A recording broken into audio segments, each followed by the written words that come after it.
Selamat mendengarkan podcast ini. Segala sesuatu dari Allah, oleh Allah, dan bagi Allah. Demikian kitab Roma menulis. Seperti yang saya kemukakan di pertemuan terdahulu, kita harus kembali pada dasar. Back to the basic. Kita harus kembali pada awal, pada dasar. Allah menciptakan segala sesuatu pasti tentu untuk dirinya, bukan untuk siapa-siapa. Dan manusia yang diciptakan, jika hidup sesuai dengan maksud manusia diciptakan, yaitu hidup bagi Allah, maka manusia akan menemukan kebahagiaannya. Jadi manusia menemukan kebahagiaannya kalau manusia hidup sesuai dengan maksud tujuan dirinya diciptakan oleh Allah. Tetapi manusia telah memberontak seperti yang dilakukan setan. Manusia telah berkeberadaan meleset. Itu yang dikatakan di dalam Roma pasal 3 ayat 23. Semua manusia telah meleset, hamartia. Dan tentu dengan kemelesetan ini manusia kehilangan kemuliaan Allah. Yang dimiliki hanyalah kemuliaan manusia yang relatif dan bisa berubah-ubah, tidak konsisten. Keselamatan dalam Yesus Kristus hendak mengembalikan kita kepada keberadaan sebagai manusia sesuai dengan maksud Allah menciptakan manusia itu. Dan tentu saja seandainya manusia tidak jatuh dalam dosa, manusia menjadi kesukaan hati Allah. Allah bisa menciptakan malaikat-malaikat dan memang Allah menciptakan malaikat-malaikat. Tetapi berbeda dengan makhluk manusia yang diberi kehendak bebas dan yang dipercayai, diberi mandat menjadi mandataris Allah untuk mengelola bumi. Bahkan juga alam semesta yang tidak terbatas ini, saudaraku.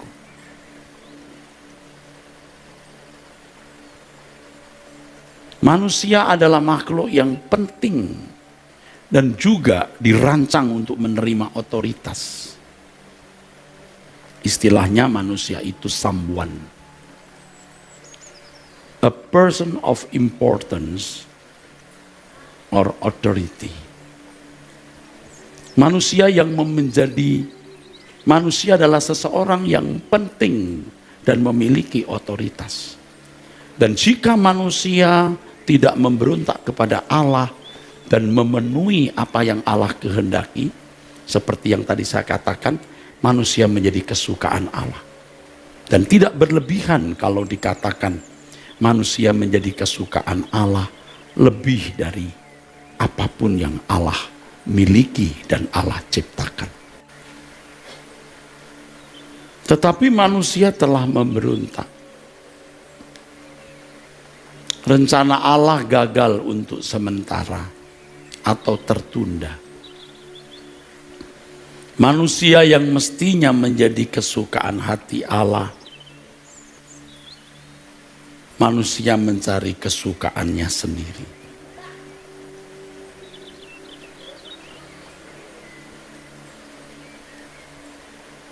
Saudara, di dalam Kejadian pasal 6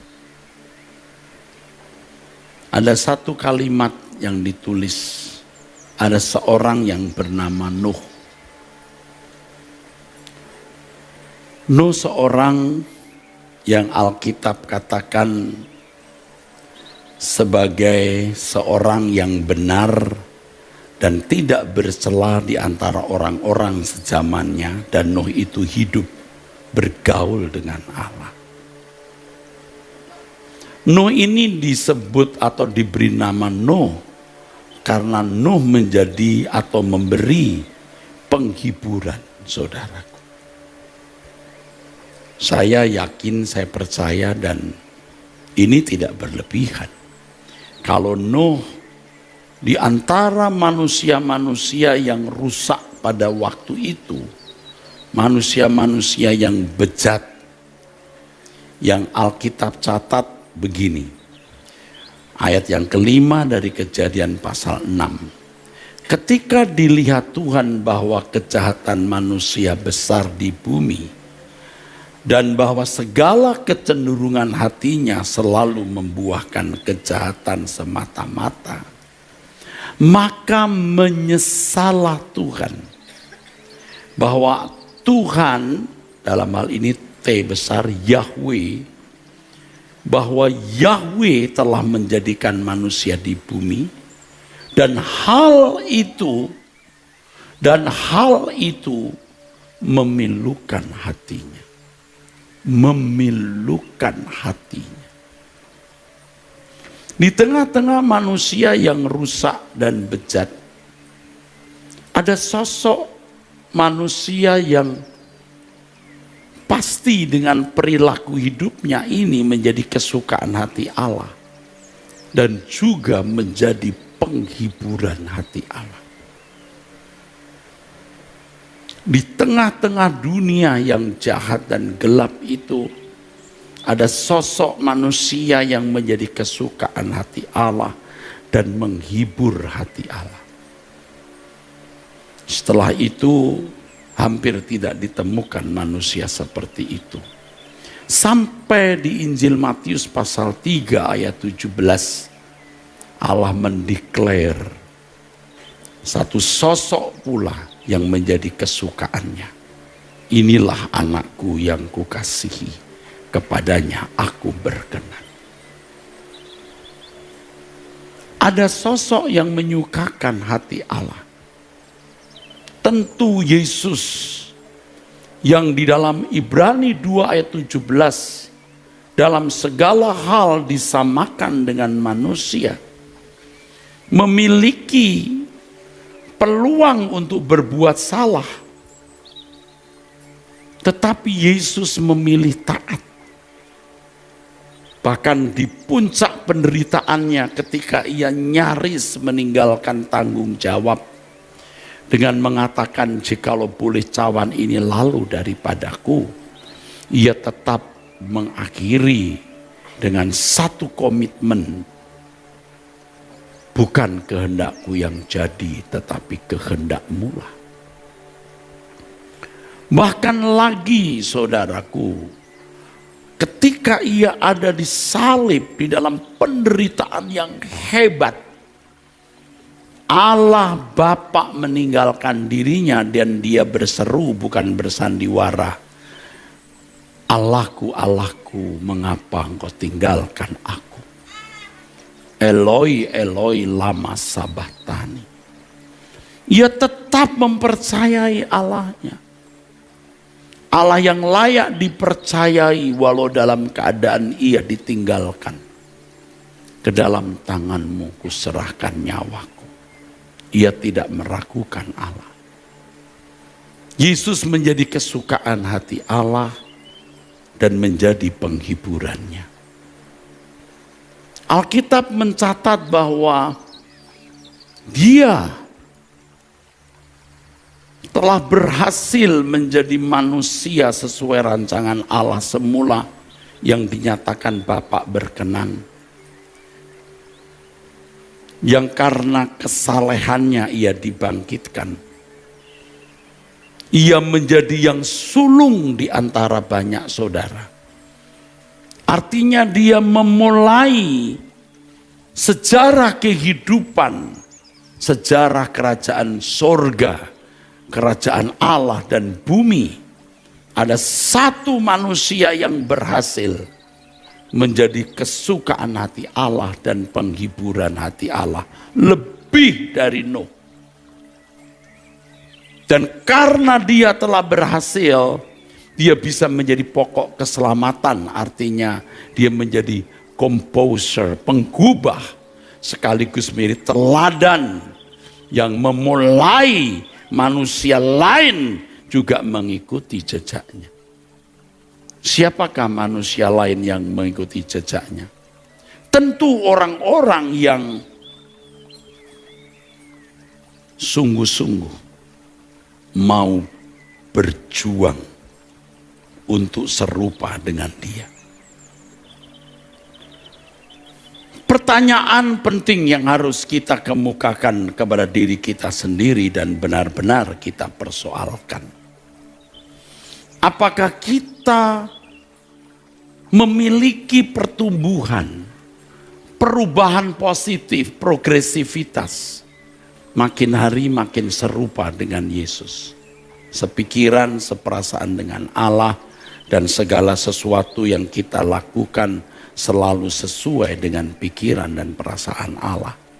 Sehingga di tengah-tengah dunia yang gelap dan jahat ini, kita menjadi kesukaan hati Allah dan bisa menjadi penghiburannya. Terbuka kesempatan, terbuka peluang. Saudara dan saya bertumbuh untuk menjadi manusia yang menyukakan hati Allah dan penghiburan di hati Allah. Yesus telah naik ke surga. Tetapi di bumi ini ada orang-orang yang dikatakan sebagai saudara-saudara bagi Yesus yang menjadi sulung. Mestinya kerinduan, keinginan, cita-cita, obsesi, dan ambisi kita adalah bagaimana kita menjadi seorang yang benar-benar menyukakan hati Allah. Menjadi penghiburan bagi Allah. Orang-orang yang berhenti dari mencari kesukaan bagi diri sendiri.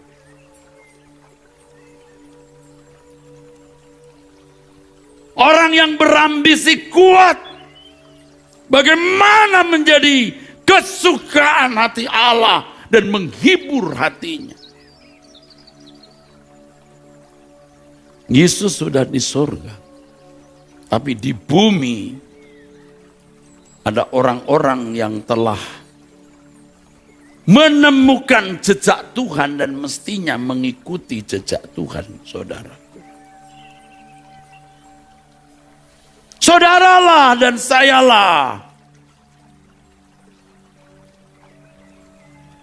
yang masih berkesempatan untuk diubahkan, saudaraku. Jangan kehilangan kesempatan. Saudara akan sangat menyesal. Sangat menyesal. Dan saudara suatu saat ingin mengembalikan waktu. Ketika saudara sudah ada di kekekalan dan ternyata Anda tidak bisa balik ke bumi. Sekarang waktunya. Sekarang ini saatnya. Kiranya Tuhan menyalakan gairah itu di dalam hati kita. Gairah bagaimana menjadi manusia yang menjadi kesukaan hati Allah. Dari sekian ratus juta manusia di Indonesia, dari sekian miliar manusia di muka bumi, ia menemukan orang-orang yang bercahaya seperti bintang-bintang di cakrawala dan yang attract, yang menarik hati Tuhan. Kecantikanmu itu tidak ada artinya. Kekayaanmu, gelarmu, kedudukanmu, kehormatanmu, keelokanmu, atau nilai lebih apapun yang kau miliki, tidak ada artinya jika saudara tidak menjadi kesukaan hati Allah dan tidak menjadi penghiburan bagi hati.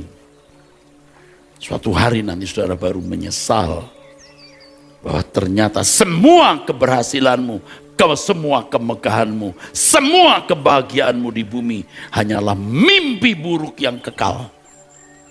karena tidak mendatangkan kemuliaan bagi Allah. Sebab engkau hanya menikmati semua keberhasilan, kekayaan, kelimpahanmu, dan semua nilai lebih yang kau miliki hanya untuk kesenanganmu sendiri. Engkau akan meludahi keberhasilanmu. Aku menyesal dengan semua ini kalau engkau tidak membahagiakan hati Tuhan. Mestinya kita berani berkata, terkutuklah aku kalau aku tidak mengasihi Tuhan. Itu juga bisa berarti terkutuk dan laknatlah aku kalau aku tidak menjadi kesukaan hati Allah. Saudara mau nekat apa? Saudara mau nekat bagaimana? Apa yang kau mau capai? Juga di dalam pelayanan pekerjaan Tuhan yang saya emban, yang semua para pelayan-pelayan hadir di sini. Apa yang kita mau capai, bro? Kecuali mengubah hidup kita untuk menjadi seorang yang menyukakan hati Allah dan menjadi penghiburan di hati Tuhan. Dan kemudian kita mengubah jemaat untuk mengalami perubahan seperti yang kita alami. Siapapun kita. Siapapun kita. Siapapun saudara. Berpendidikan atau tidak, kaya atau miskin, pria atau wanita. Siapapun. Tuhan bisa mengubah kita. Selama saudara mau. Bukan aku mampu. Anda tidak mampu. Tapi Anda cukup berkata, aku mau, tolonglah aku Tuhan.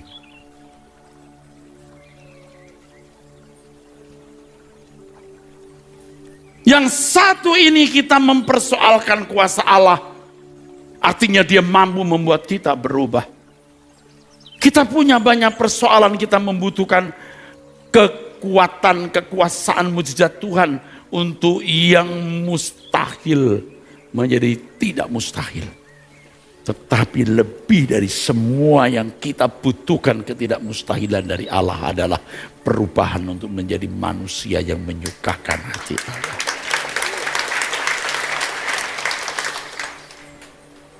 Jadi persoalan-persoalan lain menjadi tidak ada artinya. Percayalah. Apakah engkau menikah atau tidak, punya anak atau mandul, miskin atau kaya, berkedudukan tinggi atau tidak, Anda terhormat atau tertindas, suatu hari saudara akan melihat tidak ada artinya. Ketika di kekekalan tidak ada artinya. Sebab ternyata yang bernilai, yang namanya bernilai di hadapan Allah,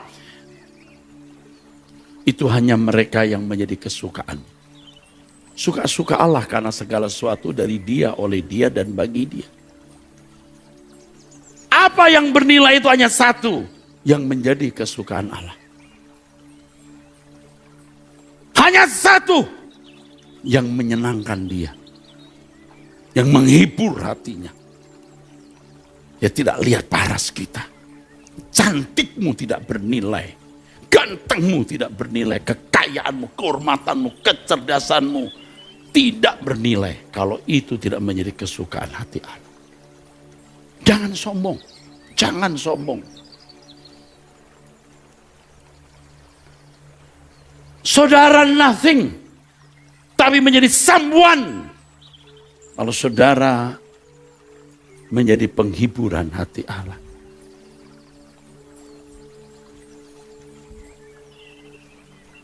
Dunia telah merusak kita. Dunia telah menyesatkan kita, termasuk saya.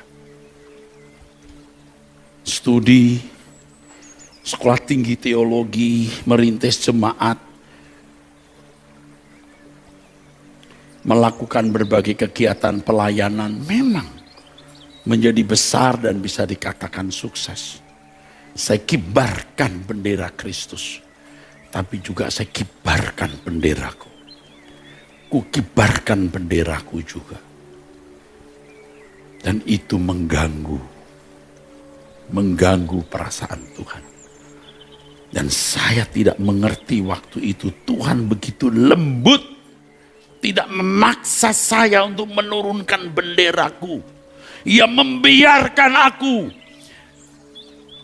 mengibarkan bendera Tuhan, dan benderaku pun ikut kukibarkan. Tuhan seakan-akan tidak terganggu dan membiarkan itu, dan saya menikmati.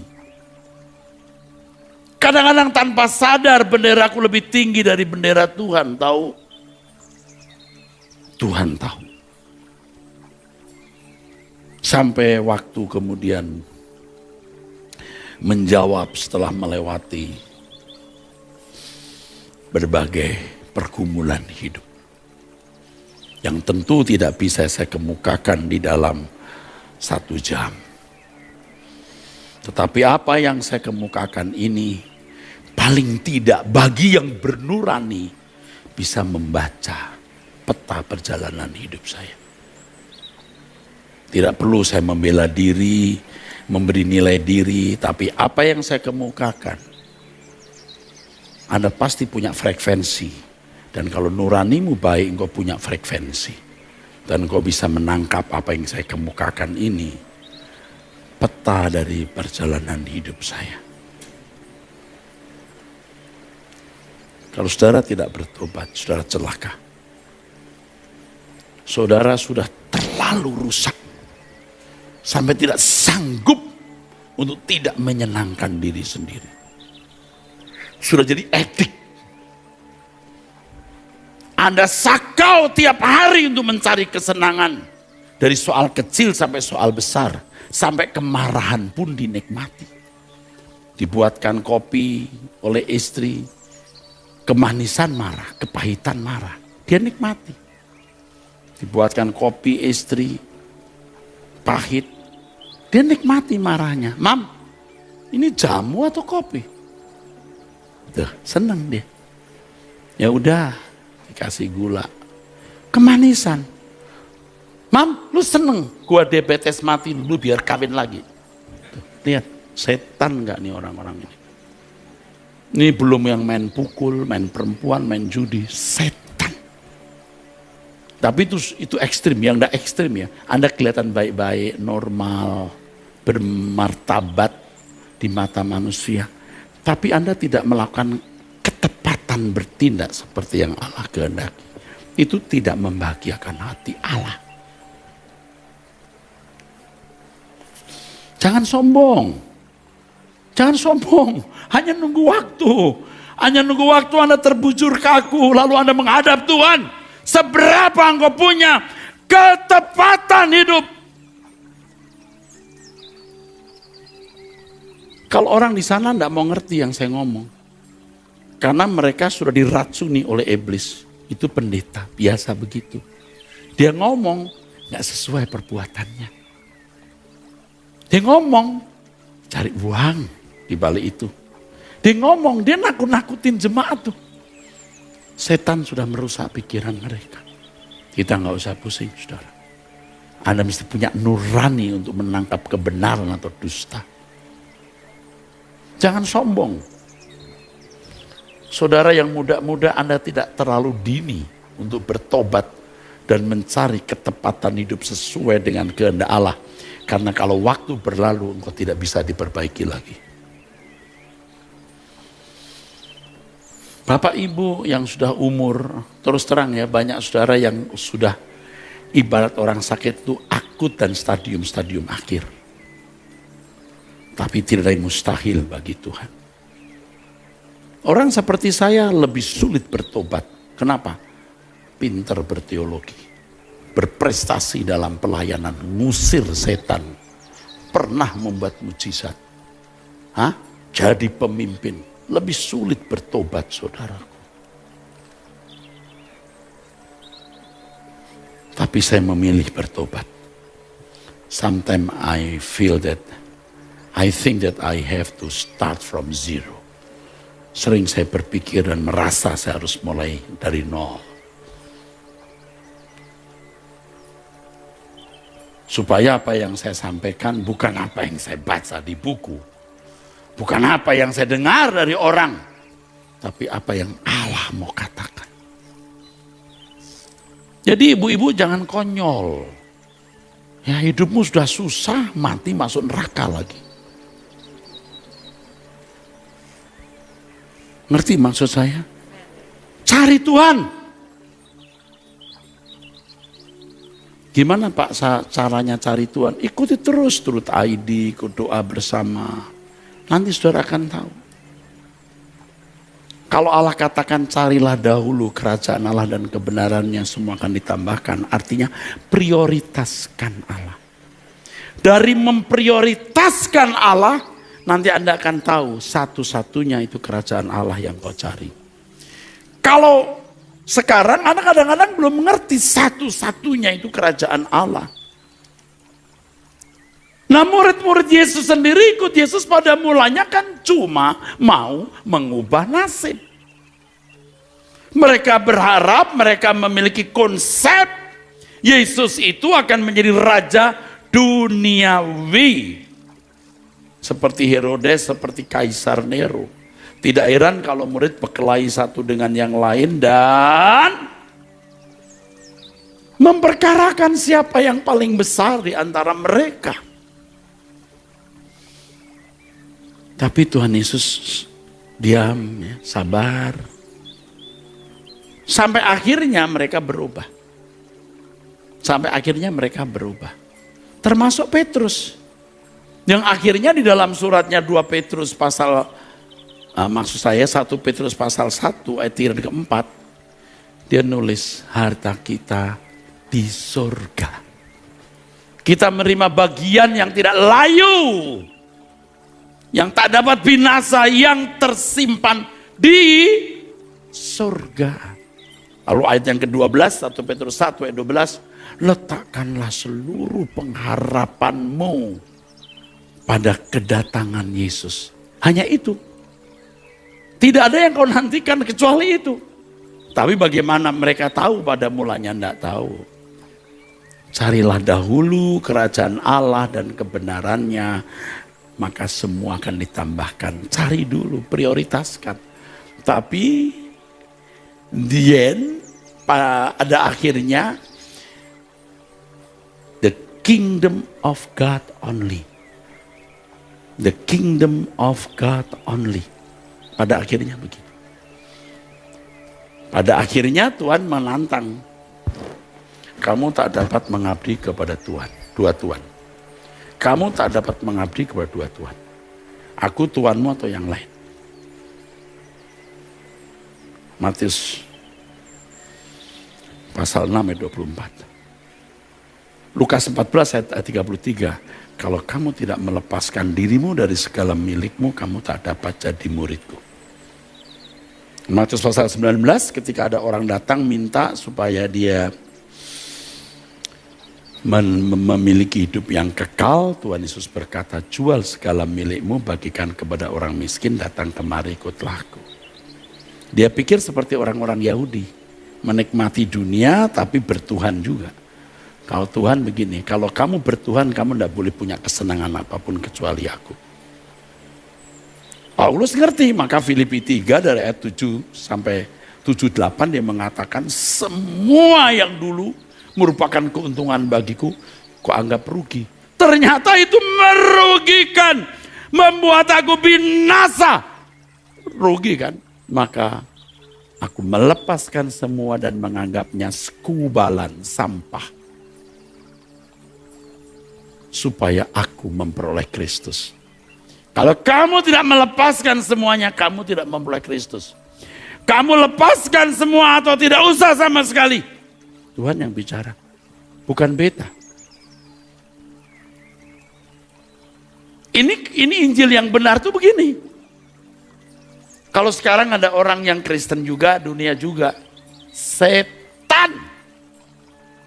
Kristen yang benar, Jesus only. Pinter ngomong, Bapak kelakuannya gimana? Kita tunggu di pengadilan Tuhan. Tidak perlu saya buktikan siapa saya sekarang.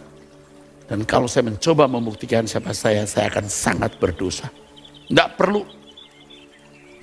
Tuhan tegur saya berkali-kali. Kamu banyak bicara di mimbar untuk apa yang tidak perlu kamu ngomong, Eras. Jangan bela diri di mimbar. Ampuni saya Tuhan. Tapi besoknya bikin lagi saya. Waduh, Tuhan ternyata gak gampang ya hidup benar. Saya minta ampun lagi, saudara. Tapi beberapa waktu kemudian bikin lagi. Tapi cara lebih halus, lebih tipis. Tapi Tuhan tahu, kamu cerdas ya. Tapi aku tahu kamu bela diri dari perkataan itu. Salah saya, ampuni aku Tuhan.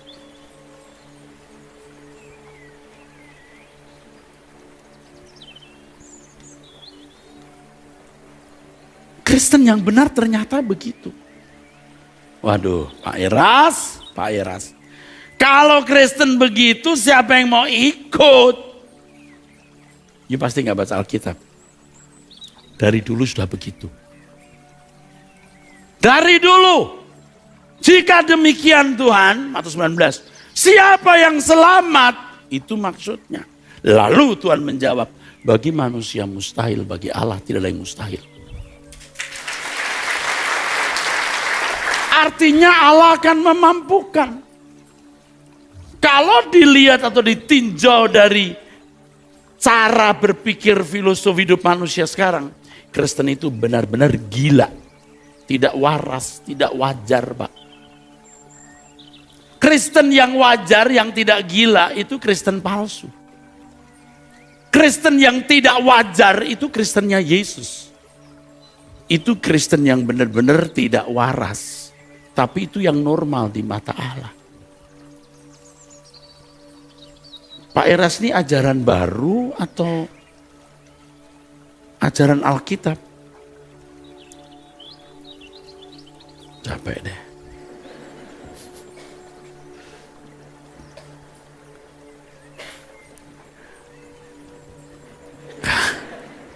You mesti baca Alkitab dengan benar.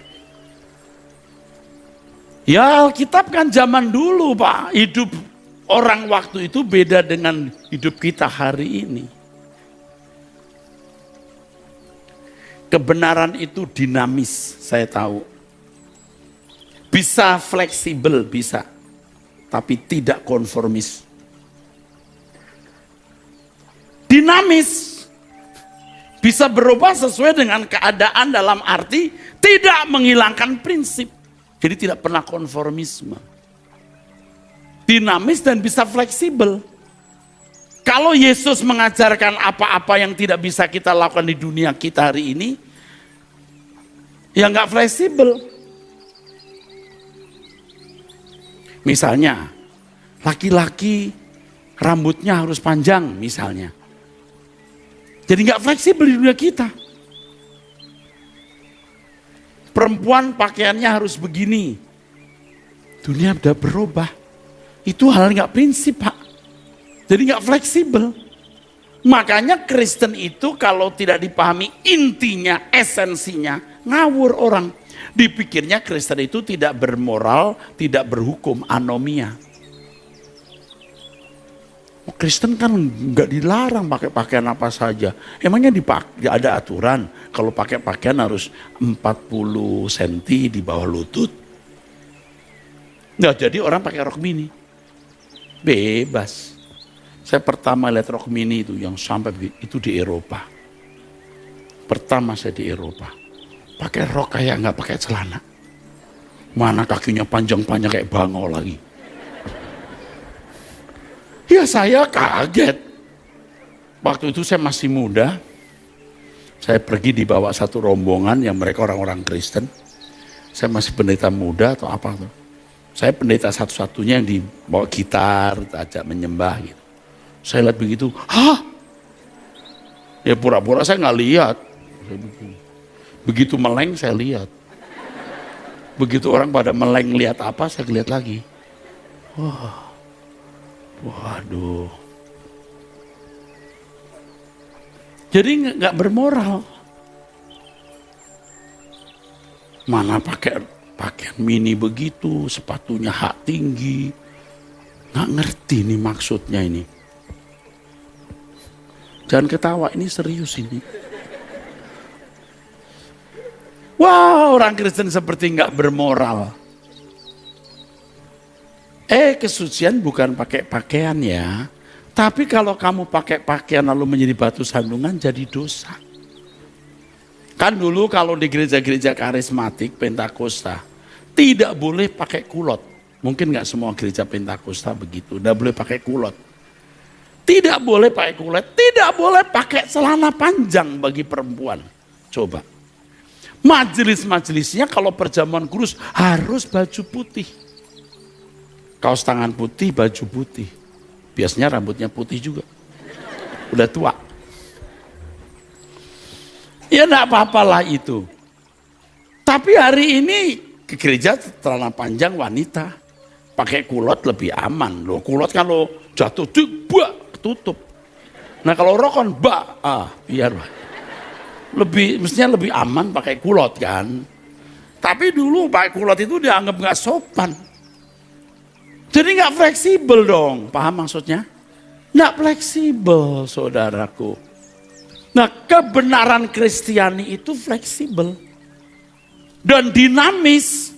Mau zaman kapan saja itu bisa dikenakan, dan itu satu dari ciri kebenaran yang murni. Kebenaran yang murni itu dinamis dan fleksibel, tapi tidak konformis, tidak menyesuaikan diri. Tentu tidak kompromi, saudaraku.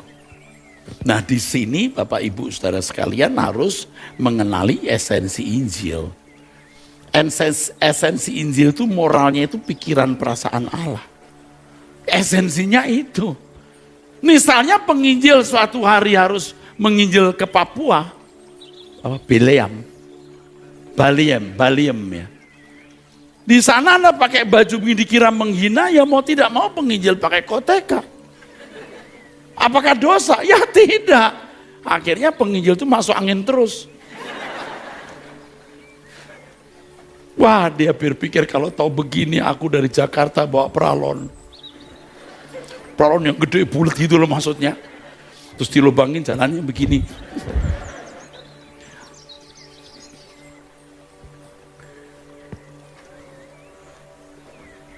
Apakah salah lalu kalau penginjil pakai koteka? Nggak ada salahnya. Tapi kalau setelah ke Jakarta masih pakai koteka, nah itu yang salah. Jangan terus lalu mendengar khotbah saya berkata, kata pendeta Erastus, Dr. Erastus Dono, dosen etika. Bukan masalah baju, bukan masalah. Jadi ketika saya menginjil di sana, di Baliem itu, pakai koteka. Nggak dosa kata Pak Eras. Sekarang saya di Kebon Jeruk juga pakai koteka. Apa yang terjadi? Ditangkap polisi Polres Jakarta Barat. Dipikir orang gila, lepas. Dan mengganggu ketertiban masyarakat. Kenapa? Nah, orang di jalan tol pada berhenti. Ibu seneng ya dengar begini ya. Saya nggak suruh Anda ketawa loh Bu, tapi pasti lucu. Kalau sampai jalan tol pada berhenti, lalu lintas dari mogok, polisi lalu lintas telepon pusat, ini ada kekacauan. Komandan tanya, teroris? Enggak. Ada manusia aneh turun dari Baliem. Akhirnya ditangkap. Begitu ditangkap, apa aku berdosa? Apa yang kucuri? Itu melanggar etika, Pak. Loh, saya pendeta melanggar etika. Tapi Bapak pakai baju begini. Kata pendeta Erastus.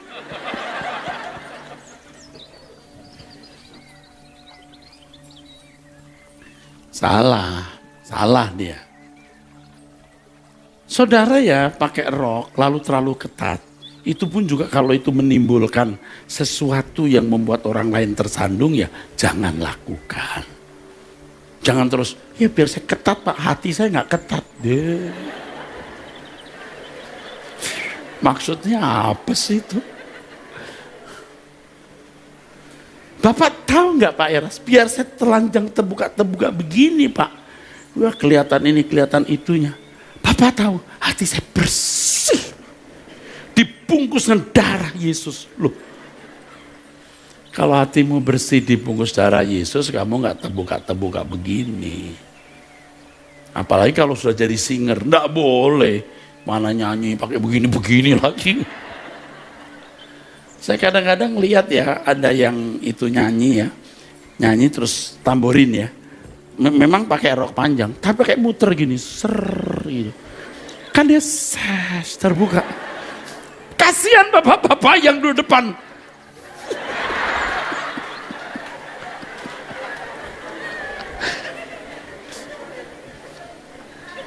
Mama istrinya begini, ngapain sih Pap?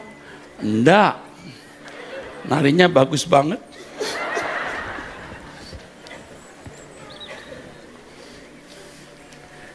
Standarnya itu hati Tuhan.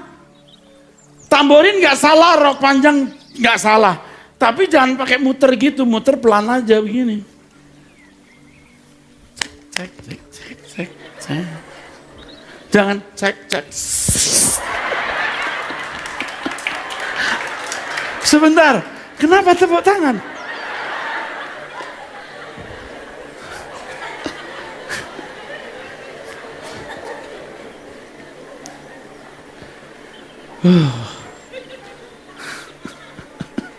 Ibu-ibu seneng.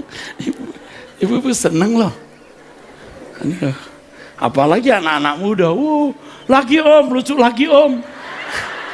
Kamu mau denger khotbah atau mau denger lucu-lucu? Wah, udah. Oke. Saya teruskan ya. Mulai hari ini kita mau menjadi anak kesukaan Allah yang menghibur Allah. Aduh. Kalau kita menjadi penghiburan bagi Allah, Anda itu bernilai, berharga di hadapan Tuhan. Engkau bukan hanya terlindungi, tetapi orang-orang yang kau kasihi pun terlindungi. Jadi pelayanan dari Rehobot Kelapa Gading ini harus menambah jumlah orang yang menjadi penghiburan Tuhan. Amin. Ya, terutama yang dekat-dekat saya, yang sering bersama dengan saya, harus lebih dulu berubah. Jangan hanya senang dekat Pak Eras, punya kedudukan, boleh khotbah di mimbarnya Pak Eras. Karena mimbarnya Pak Eras banyak viewernya. Ikuti jejak hidup saya. Ikuti cara hidup saya kalau saudara dekat. Dan saudara baca. Dengan nurani. Kita semua juga belum sempurna, tapi kita harus makin sempurna dan mendekati sempurna. Apalagi ibu-ibu tua yang sudah mau meninggal. Saya tidak berani nunjuk, nanti meninggal beneran bagaimana. Saya nggak berani nunjuk ibu, saya mungkin belok ke sana. Maksud saya adalah ibu sudah mendekati. Waktu kecil ibu bau minyak telon. Udah mulai dewasa minyak wangi. Bau minyak wangi. Udah tua minyak kayu putih lagi. Tua lagi bau tanah. Nah kalau sudah bau tanah seperti saya, ini serius. Serius nih. Kalau meninggal dunia jangan sampai Tuhan melihat kita, kamu tidak membahagiakan aku. Sana bahagiakan setan. Jadi kejahatan itu membahagiakan setan. Jadi manusia-manusia yang menyenangkan hati setan. Setan itu suka melukai hati Bapak, dendam dia. Dia gagal merebut surga. Sekarang yang dia lakukan bagaimana melakukan segala sesuatu yang menyakiti hati Allah.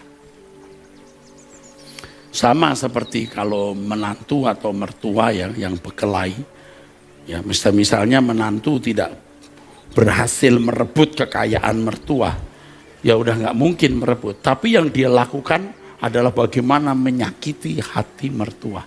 Itu Lucifer punya spirit begitu. Anda pegawai di sebuah perusahaan, Anda tidak puas dengan you punya bos. Anda tidak berhasil mendongkel you punya bos, tapi you berusaha untuk menyakiti hatinya dengan tindakan. Itu roh Lucifer. Itu roh Lucifer itu begitu. Setan sekarang tahu dia tidak menang terhadap Allah, tapi bagaimana berusaha membuat Allah berduka dengan membuat orang-orang menyakiti hati Allah. Saudaraku sekalian yang kekasih, kita harus berkomitmen untuk menjadi seorang yang menyukakan hati Allah sampai menjadi penghiburannya. Kalau kita bangun tidur, biasanya kita berpikir apa yang kita mau lakukan hari itu yang menyenangkan hati diri kita, yang menguntungkan menurut kita. Tapi sekarang setelah kita mendengar firman Tuhan ini, yang kita persoalkan adalah bagaimana kita bisa menyenangkan Tuhan dengan segala sesuatu yang kita lakukan. Sebagai ibu rumah tangga, lakukan tugasmu sebaik-baiknya. Walaupun kau tidak dihargai oleh suami, tidak dihargai oleh mertua atau siapapun, lakukan segala sesuatu untuk Tuhan. Suami pergi ke kantor, tempat kerja, berat, ya dengan gaji pas-pasan, bawa pulang ke rumah, istri lihat uang yang diserahkan, suami istri berkata, apa? Ini apa ini? Ini apa uang segini cukup apa? Ya mam, hanya itu dulu, nanti coba saya usahakan yang lain. Nggak usah berkata, ngomong saya culek matamu. Nggak usah.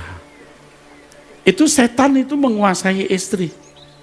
Supaya rumah tanggamu kacau, cerai. Supaya nggak cerai, kau yang mengalah. Ya udah, ya sorry mamanya itu nanti aku cari lagi ya. Aduh, kalau tahu begini aku nikah dengan pacarku dulu. Loh suaminya diem aja, padahal tahu. Kan pacarmu dulu masuk penjara sekarang. Tapi enggak usah ngomong. Oh, ya udah Tuhan tentukan kita ya udahlah Pak. Bukan gini, untung lu dapat gua. Pacar lu jual narkoba. Bininya ikut jual narkoba. Dua-duanya masuk penjara. Suami dihukum mati, istri dihukum seumur hidup. Kamu mau seumur hidup? Enak kan kamu seumur hidup dengan aku? Ngapain sih cie?